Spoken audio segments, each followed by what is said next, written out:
Assalamualaikum warahmatullahi wabarakatuh. Anak-anakku sekalian, bagaimana kabar kalian?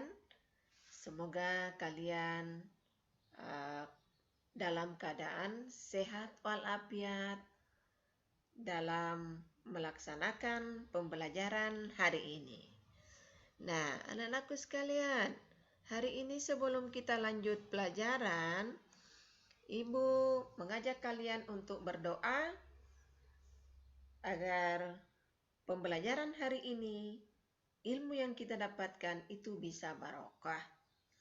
Doa dimulai.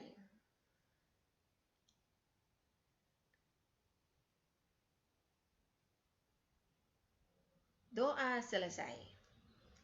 Nah, baik anak-anakku sekalian, lanjutan dari pembelajaran yang lalu, hari ini kita masih belajar tentang perkembangbiakan tumbuhan secara generatif,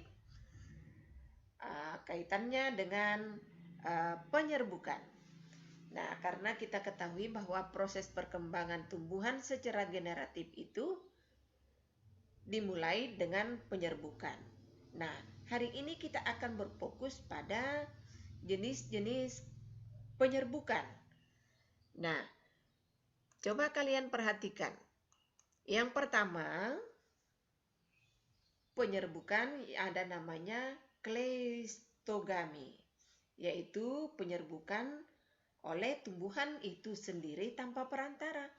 Jadi tidak ada yang membantu dalam proses penyerbukan. Jadi tumbuhan itu sendiri yang berperan dalam proses penyerbukan. Nah, sekarang yang kedua. Yang kedua ada istilahnya anemogami. Anemogami ini yaitu penyerbukan dengan bantuan angin. Nah, sudah pernah kita pelajari pada pertemuan yang lalu, contohnya seperti jagung. Nah, sekarang yang ketiga, zoidiogami, yaitu penyerbukan dengan bantuan hewan. Nah, coba kalian perhatikan di sini.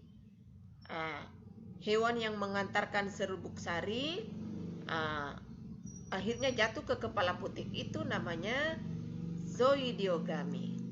Nah, sekarang hidrogami. Hidro itu artinya air, maka hidrogami itu adalah penyerbukan dengan bantuan air. Nah, selanjutnya adalah antropogami. Antropogami yaitu penyerbukan yang sengaja dilakukan oleh manusia, seperti yang terjadi pada bunga vanili dan beberapa jenis anggrek. Nah, kalian pernah lihat anggrek kan? Ya, kalian bisa lihat kembali bagaimana proses penyerbukan yang terjadi pada anggrek. Dilihat di lingkungan sekitar kalian. Nah, kaitannya dengan penyerbukan,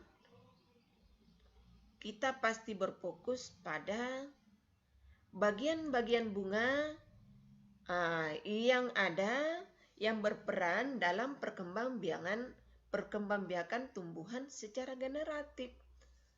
Ibu akan tunjukkan di sini bagian-bagian ini. Yang pertama, kita mulai dari sini. Tangkai bunga. Tangkai bunga, ini yang menopang bunga. Kemudian di atasnya lagi ada dasar bunga.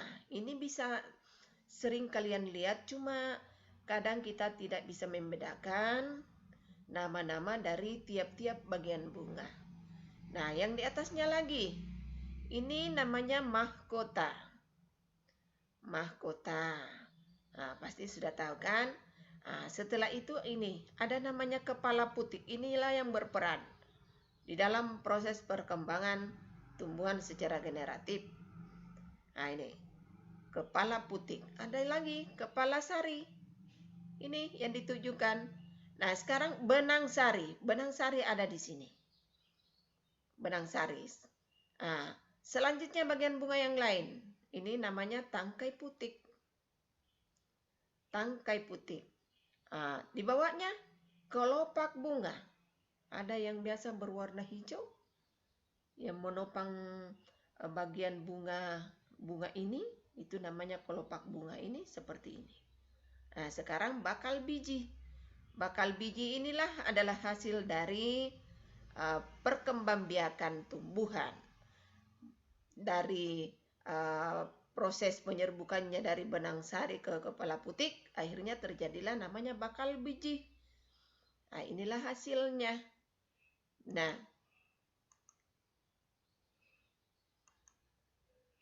Nah, kalau berdasarkan asal dari serbuk sari, penyerbukan itu bisa dibedakan menjadi 4 jenis. Asal serbuk sarinya. Jadi tidak selamanya serbuk sari itu berasal dari tumbuhan itu sendiri. Mari kita saksikan ya. Mari kita pelajari satu persatu. Yang pertama, penyerbukan sendiri. Penyerbukan sendiri itu adalah serbuk sari dan kepala putik yang berasal dari bunga yang sama. Seperti ini. Serbuk sarinya dari sini, kemudian jatuh ke kepala putik bunga ini sendiri. Itu namanya penyerbukan sendiri. Nah, yang kedua, penyerbukan silang. Penyerbukan silang adalah serbuk sari yang berasal dari tumbuhan yang sejenis. Dia tidak nyambung. Ini berasal dari tumbuhan lain. Tumbuhan lain. Jadi tidak satu pohon. Ini. Tapi tumbuhannya sejenis, sama tumbuhannya. Inilah yang dikatakan penyerbukan silang. Nah, yang ketiga, penyerbukan tetangga.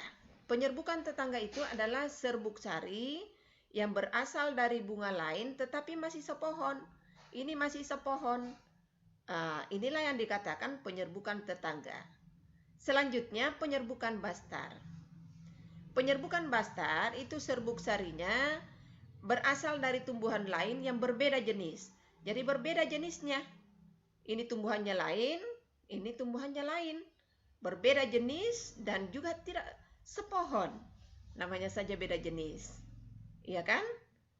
Nah, demikianlah hari ini anak-anakku sekalian, gambaran tentang jenis-jenis penyerbukan dan dilengkapi dengan fungsi dari masing-masing bagian-bagian bunga yang berperan dalam perkembangbiakan tumbuhan secara generatif.